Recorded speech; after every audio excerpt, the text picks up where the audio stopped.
여러분, 요즘 주식시장에서 정말 놀라운 일이 벌어지고 있습니다. 대한민국 증시가 흔들리는 가운데 정부와 국회가 동시에 움직이기 시작했거든요. 한쪽에서는 기업들이 보유한 자기 주식을 무조건 없애버리라는 법안을 추진하고 있고, 다른 한쪽에서는 치솟는 환율을 잡기 위해 국민들의 노후 자금까지 끌어들이고 있는 상황이죠.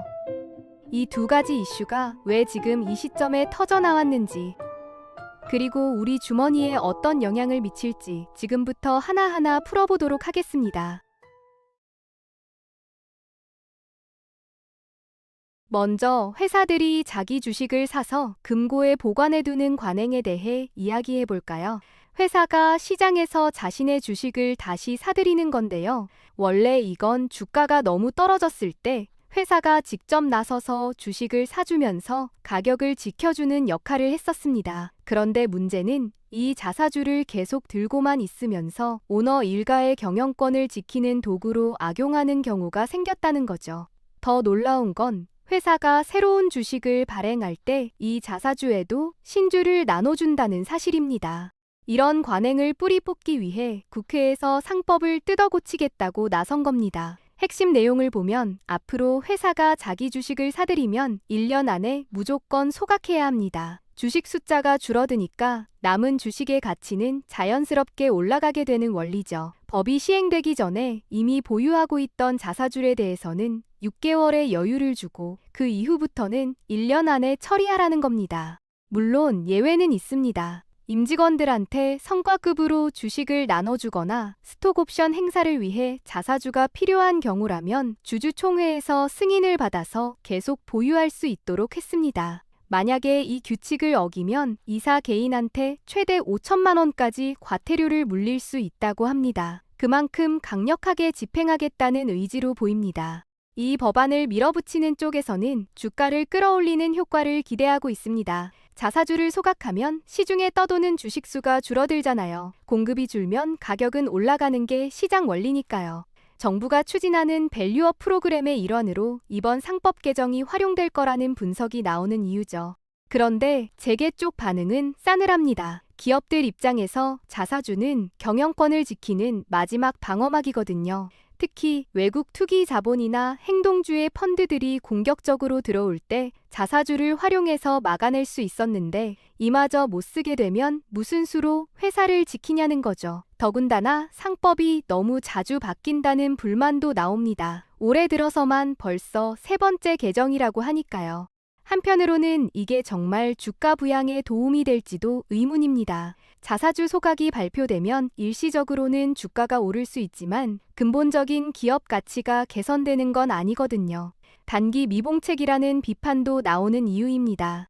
자, 이제 두 번째 이슈로 넘어가 볼까요? 원화 대비 달러 가치가 정말 무섭게 올랐습니다. 한때는 1,480원을 넘나들면서 사람들을 깜짝 놀라게 했죠.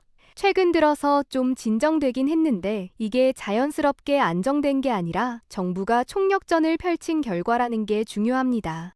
정부가 얼마나 다급했는지 알 수 있는 게 바로 사자 협의체라는 걸 만들었다는 겁니다. 기획재정부, 한국은행, 보건복지부, 그리고 국민연공단까지 한자리에 모였어요. 이 네 기관이 환율 문제로 함께 논의한 건 사실상 처음 있는 일이라고 합니다. 연평균 환율을 놓고 봤을 때 1997년 IMF 외환위기 때와 2008년 글로벌 금융위기 때의 연평균 환율보다 올해 예상 환율이 더 높을 거라는 전망이 나오고 있을 정도죠. 그럼 도대체 왜 원화 가치가 이렇게 약해진 걸까요? 정부에서 분석한 걸 보면 크게 세 가지 구조적인 원인이 있습니다. 첫 번째가 바로 국민연금의 해외 투자입니다. 국민연금이 가지고 있는 전체 돈의 58%에 달하는 770조 원가량을 해외 주식이나 채권에 투자하고 있거든요. 해외에 투자하려면 당연히 원화를 달러로 바꿔야 하니까 환율이 오르는 압력이 작용한다는 겁니다. 두 번째는 개인 투자자들의 해외 주식 열풍입니다. 이른바 서학개미라고 불리는 분들이 미국 주식을 사기 위해서 원화를 달러로 바꾸는 거죠. 테슬라, 애플, 엔비디아 같은 미국 기술주에 투자하려면 달러가 필요하니까요. 요즘은 해외 주식 투자가 대중화되면서 달러 수요가 엄청나게 늘어났습니다. 세 번째는 기업들의 달러 보유 성향입니다. 수출로 달러를 벌어들인 회사들이 요즘은 달러를 그냥 들고 있는 경우가 많습니다. 환율이 계속 오르고 있으니까 나중에 바꾸는 게 더 유리하거든요. 게다가 달러로 들고 있으면 환 손실 위험도 없고 해외 거래할 때도 편하니까 굳이 원화로 바꿀 이유가 없는 겁니다. 투자은행 애널리스트들은 이런 현상을 주기적인 원화 약세가 아니라 구조적인 자금 유출이라고 진단합니다. 한국 경제 구조 자체가 달러 수요가 많은 방향으로 바뀌었다는 겁니다. 이렇게 되면 정부가 일회성 개입으로는 효과를 보기 어렵고 근본적인 대책이 필요한데 그게 쉽지 않은 상황입니다. 그래서 정부가 꺼내든 카드가 바로 국민연금 활용입니다. 첫 번째 방법은 통화 스와프라는 건데요. 국민연금이 해외 투자를 할 때 외환시장에서 달러를 사지 말고 한국은행한테 직접 달러를 빌려 쓰라는 겁니다. 이렇게 하면 외환시장에서 달러 수요가 줄어들어서 환율 상승 압력이 완화됩니다. 규모가 350억 달러, 우리 돈으로 한 50조 원 정도 되는 큰 금액이거든요. 두 번째 방법은 환 해지를 늘리라는 겁니다. 환 해지라는 건 환율 변동 위험을 줄이기 위해서 선물환 시장에서 미리 달러를 파는 거예요. 그런데 이 과정에서 달러 매도 주문이 들어가니까 환율을 끌어내리는 효과가 생기는 거죠.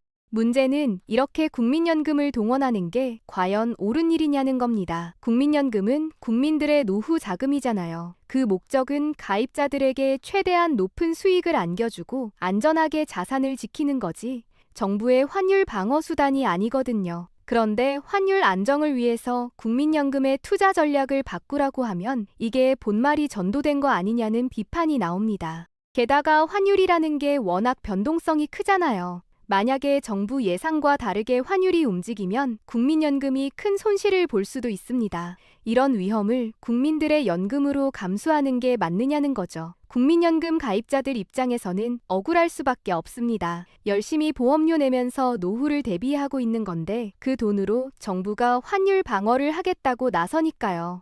환율 방어를 위해서 정부가 쓸 수 있는 카드가 사실 많지 않습니다. 외환 보유액을 풀어서 시장에 개입하는 게 가장 직접적인 방법인데 이것도 무리하게 하면 미국한테 환율 조작국으로 찍힐 위험이 있거든요. 그래서 정부는 수출 대기업들한테 달러 좀 시장에 풀어달라고 부탁도 하고 증권사들한테는 해외 주식 매수 주문을 시간을 나눠서 해달라고 당부도 했습니다. 전문가들은 다음 달 미국 연방준비제도의 금리 결정을 주목하고 있습니다. 미국이 기준금리를 내리면 한미 간 금리 차이가 줄어들면서 환율이 안정될 수 있거든요. 물론 미국 경제 상황에 따라서 금리 인하 시기나 폭이 달라질 수 있으니까 확실한 건 아닙니다. 환율 문제는 단순히 숫자가 오르고 내리는 게 아니라 우리 삶에 직접적인 영향을 미칩니다. 환율이 오르면 수입품 가격이 올라가니까 물가가 뛰고요. 해외여행 비용도 부담스러워집니다. 서민들 입장에서는 당장 마트에서 장을 봐도 수입 과일이나 식자재 가격이 올랐고 주유소에서 기름 넣을 때도 부담이 커졌거든요. 겨울철 난방비가 걱정되는 분들한테는 환율 상승이 더욱 고통스러운 소식이죠. 기업들도 환율 변동에 촉각을 곤두세우고 있습니다. 수출 중심 대기업들은 환율 상승이 실적에 도움이 되지만 수입 의존도가 높은 중소기업들은 원가 부담이 커져서 어려움을 겪습니다. 금융시장에서도 환율은 중요한 변수입니다. 외국인 투자자들이 한국 주식을 살 때는 원화로 환전해야 하는데 환율이 불안하면 투자를 꺼리게 되거든요. 자사주 소각 의무화와 환율 급등, 이 두 가지 이슈는 얼핏 보면 별개의 문제 같지만 사실 연결되어 있습니다. 정부가 증시를 살리려고 자사주 소각을 밀어붙이는 건 외국인 투자를 끌어들이기 위해서기도 하거든요. 환율이 요동치면 아무리 주가가 싸도 외국인들이 투자하기 꺼리니까요. 결국 정부 입장에서는 두 가지를 동시에 잡아야 하는 상황입니다. 시장에서는 이런 정책들이 얼마나 효과가 있을지 회의적으로 보는 시각도 많습니다. 자사주를 소각한다고 해서 근본적인 기업 경쟁력이 올라가는 건 아니고 국민연금을 동원한다고 해서 구조적인 원화 약세 흐름을 막을 수 있는 것도 아니라는 거죠. 결국 기업들이 혁신을 통해서 실적을 개선하고 한국 경제의 펀더멘털이 튼튼해져야 주가도 오르고 원화도 강세를 보일 텐데 그런 노력보다는 눈앞의 숫자 관리에만 급급한 게 아니냐는 지적입니다. 물론 정부도 급한 불을 끄느라 바쁜 건 이해가 됩니다. 하지만 단기 처방에만 매달리다 보면 부작용이 생길 수 있다는 게 문제입니다. 자사주 소각을 강제하면 기업 경영의 자율성이 침해되고 국민연금을 환율 방어에 쓰면 노후 보장이라는 본래 목적이 흔들릴 수 있으니까요.